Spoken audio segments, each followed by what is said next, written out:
Welcome to the Roniel and DaRon podcast show. I'm DaRon. And I'm Rania. So, I'd like, if I may, I want to end with something that seems easier than it is. So, over the many years, I have given a lot of training, and an integral part of that training has always been signs of a malware infection, and a section on signs of a malware infection. And I'll tell you, actually, a lot of people have come back to me. I have had a lot of people years later who would hunt me down just to thank me and say, "My goodness, I I I really did not realize how useful those simple signs would be, but because of you, I was able to detect and stop an infection." And in many cases, they're massive infections in the entire organization. So we're not just talking about, oh, well, my home computer. We're talking about entire organizations. And I've had instances where it turned out that the organization had been infected for literal years. And this person had repeatedly, since training they had been to of mine, they'd repeatedly told their IT staff and their security staff, and they kept getting told, no, we have anti-malware on all the systems. That can't be. You can't have an infection. And eventually, the individual coerced them, cajoled them into actually looking, and by golly, the system was infected. It had been infected for a long time. In fact, the entire organization had been infected, but their anti-malware, was not properly updating its definitions and things of that nature. So I'd like if we could go through and let's just run through some signs of infection. And I'll get us started off on an easy one. So we mentioned that this malware, most malware is poorly written, right? So one of the biggest indicators is your system crashing, absolutely positively crashing, or suddenly being ridiculously slow, or your network being saturated just all the time, and you're sitting there browsing and everything else is so difficult and painful. And that comes down to knowing your computer, and that's something actually IT staff can't do. They can't do, and they really need to learn how to listen. And this is just general IT staff, not even talking security. General IT staff need to learn how to listen to users when a user is telling you that they're seeing odd behavior. If you are in IT, you need to listen and do some investigation. I'm going to step aside for a minute and let you go. What are some of and feel free to give some of the most obvious ones, and then some that are a little less obvious if you so desire. We'll even go on with freezing, with the freezing and crashes. And I'll say, especially when your computer's running slow, you see that all the time, right? But a lot of IT staff or people don't understand, and I get people coming to me all the time that are not even IT people. They could be, my grandmother. They don't even know, hey, my computer is running really slowly. And then you look at their processes and you notice that their their CPU is spiking up to 100%, and they have all of these processes running. So you see that a lot. So I'll get into some more obvious thing, or not obvious, but things that you can look at. But like very obvious. If I start seeing a bunch of pop-ups and my browser starts to change, I know I set it to Google and it changes to something else I've never seen. That's an obvious sign that you've been hijacked. All right. If you get on your computer and you don't have anything running, and malware does this a lot, especially for startups, and you start seeing command prompts running all over the place. And I've seen that before. A person in being infected for a long time as a child. You see all of these different command things running in the background because it has to run. Right? Even when you start your computer, it's going to run. That's a startup. It's starting up to run. It's whatever its task may be. You start seeing that stuff. That's a big red sign that there's an issue here. You know, and most people don't really actually pay attention to that. So, other things that may not be also obvious that you may see if you said, like I said, your computer's running slow, you go into your process monitor, task monitor, or manager, and then you see all of these process running that are like not names that are common to you. You know, like if you know that you have like, let's say, let's give out a good one. What's a good one? Uh, I think it's SVC host or you know Right. that you have that, but it's capitalized. That's not normal. Okay, maybe I don't even know and I'm just a normal user. I would go look it up. See what it Right. actually does. Most people don't know what processes are running on their system, so they don't know what to look for. And that may not be obvious, which is why they have rootkits to try to hide these things. But if you see something suspicious like that in your task manager, more likely, if you're more technical, you're going to look at task manager. If you're not, then those few things that we gave you are good signs to look for. But if you are technical, then looking at your task manager could tell you a lot of different things because you're going to see things. And most attackers they put random things on the system without giving them good names. Nowadays, they kind of try to hijack the actual executable so you won't know. But that's just some ideas. Even when you're going to install, and this happens all the time, people do not read the agreements. Right. You go to install a program like antivirus, like Avast or AVG, and then they have in that package that you don't even know the package has been hijacked, and they give you all of these things that give you spyware, adware, and you don't know that it's been hijacked. But you're installing all of these random things without actually paying attention to what it's being installed. People need to pay more attention to what they're installing on their system before they install it. One good thing to do to even check that is to use something like Virus Total.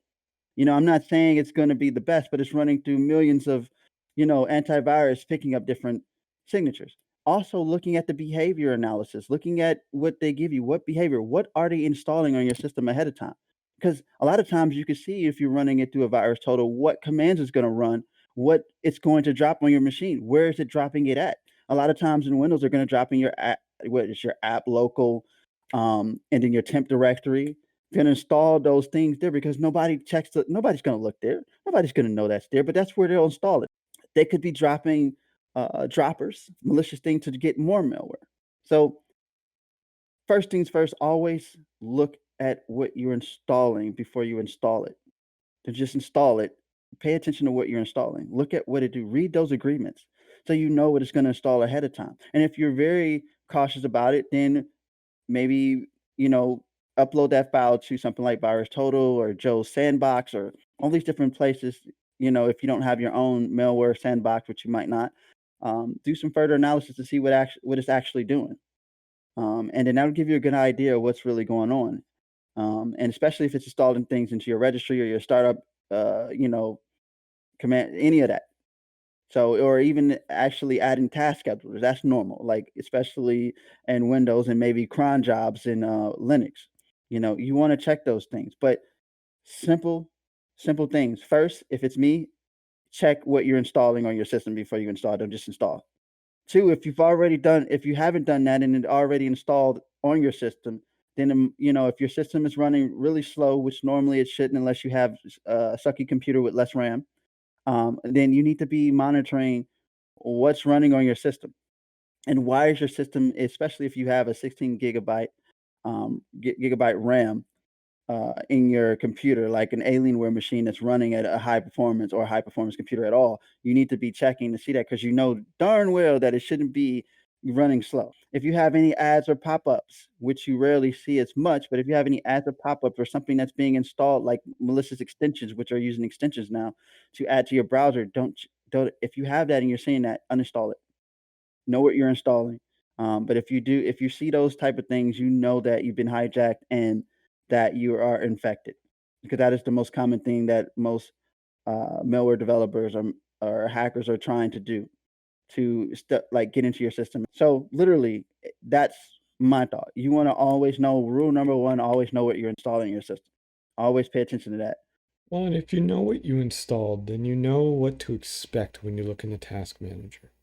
If you have no clue, then you don't. Now, that is one of the problems if we're talking in a corporate environment. Of course, you have no control over what gets installed, unless of course you're IT.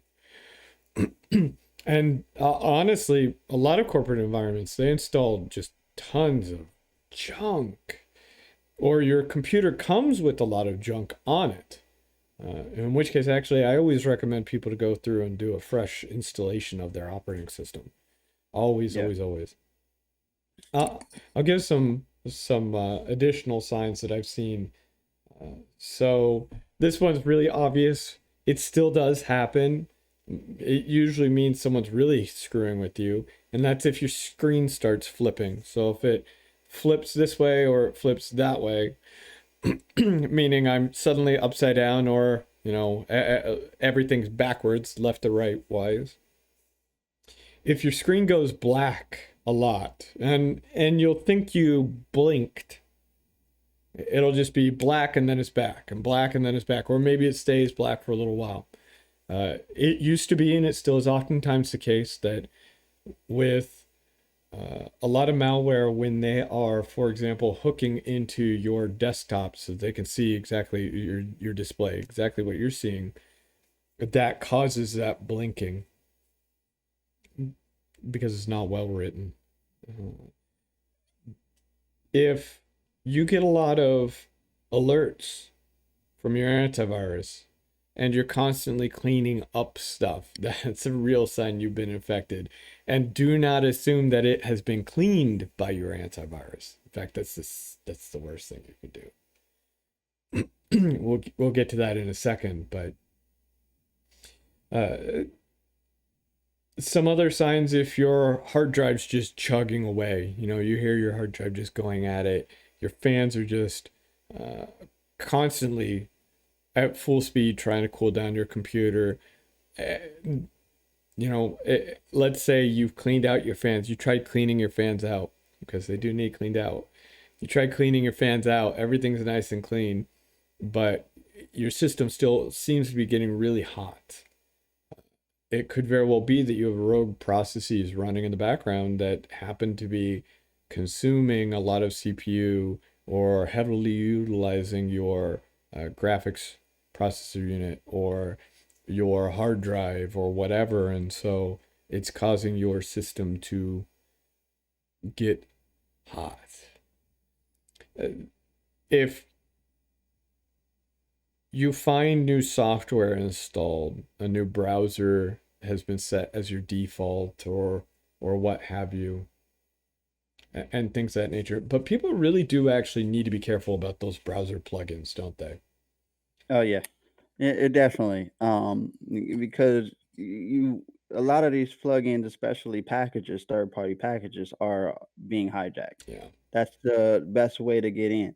Like get into a system nowadays is to, do a third party app or extension.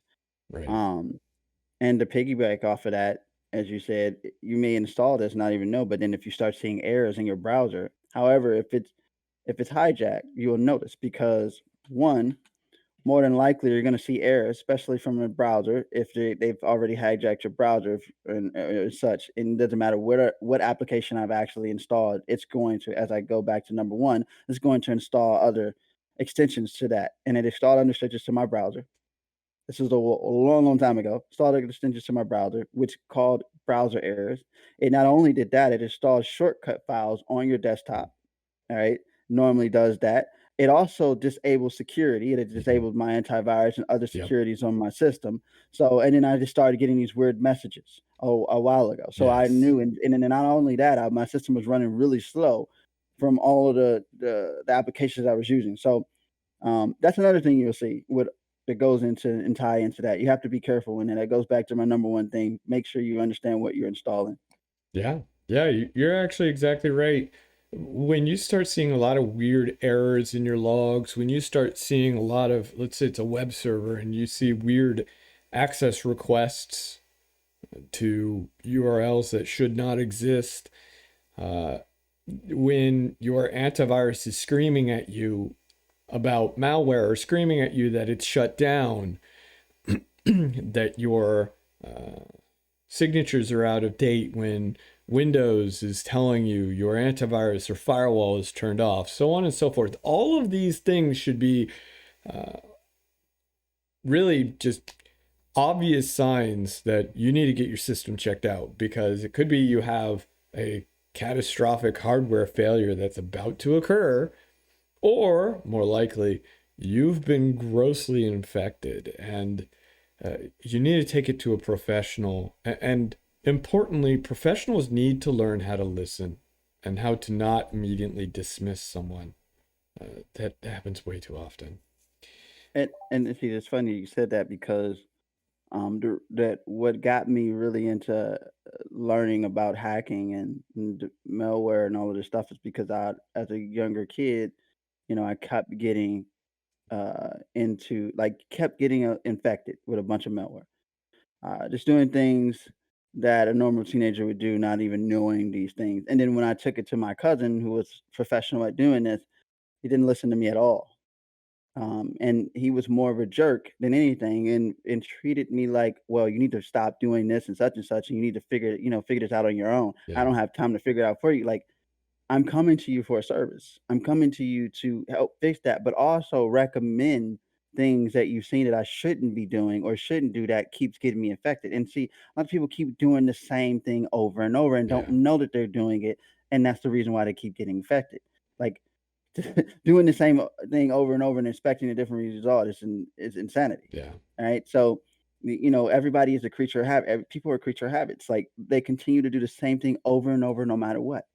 So, yes, you're right. I think professionals need to learn how to listen. You know, people are coming to you for your expertise. You need to listen to what their issues is to in order to solve their problem. Yeah. You know, and my philosophy is, as I think you heard me say this before, is the ALP: ask, listen, personalize, Mhm. or you could add C, you know, customization. Right. But that was always what I followed when people came to me. I would ask them what their problem is, listen to what their problem is, and then give my solution. So I can understand how to fix their problem. I mean, but that's the problem with our industry. We don't listen. Yeah. We think we know everything, and we treat the clients like crap. Yeah. We're like doctors in that way. Yeah, we know everything. That's right. So I am Roniel, I am DaRon. and this is the Roniel and DaRon podcast show. Thank you for listening. Until the next time. Have fun.